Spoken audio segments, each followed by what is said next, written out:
शिवसेना उद्धव बाळासाहेब ठाकरे पक्षाच्या वतीने जिल्हास्तरीय निष्ठावंत शिवसंपर्क मोहीम प्रशिक्षण शिबिर आयोजित करण्यात आले आहे। शहरातील यशवंतराव चव्हाण सभागृह येथे आज हे शिबिर संपन्न झाले। या प्रशिक्षण शिबिरात शिवसेना नेते अनिल देसाई आणि शिवसेना नेते चंद्रकांत खैरे यांचे प्रमुख मार्गदर्शन होणार आहे। हे शिबिर 3 दिवसात संपन्न होणार आहे। अखंड हिंदुस्थानाचे आराध्य दैवत छत्रपती शिवाजी महाराज, हिंदू हृदय सम्राट शिवसेना प्रमुख बाळासाहेब ठाकरे आणि मासाहेब मीनाताई ठाकरे यांच्या प्रतिमेचे पूजन करून माजी आमदार उदयसिंह राजपूत यांनी प्रास्ताविक केले आहे।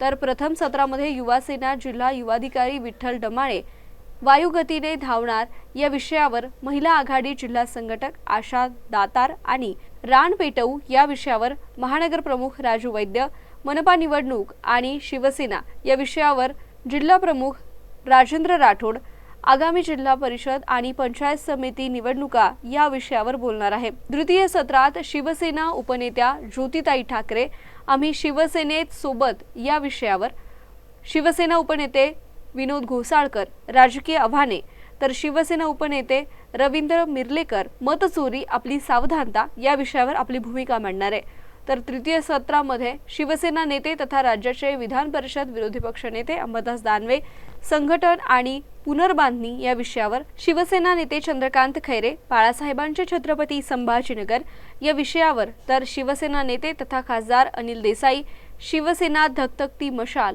या विषयावर आपले विचार व्यक्त करणार आहे।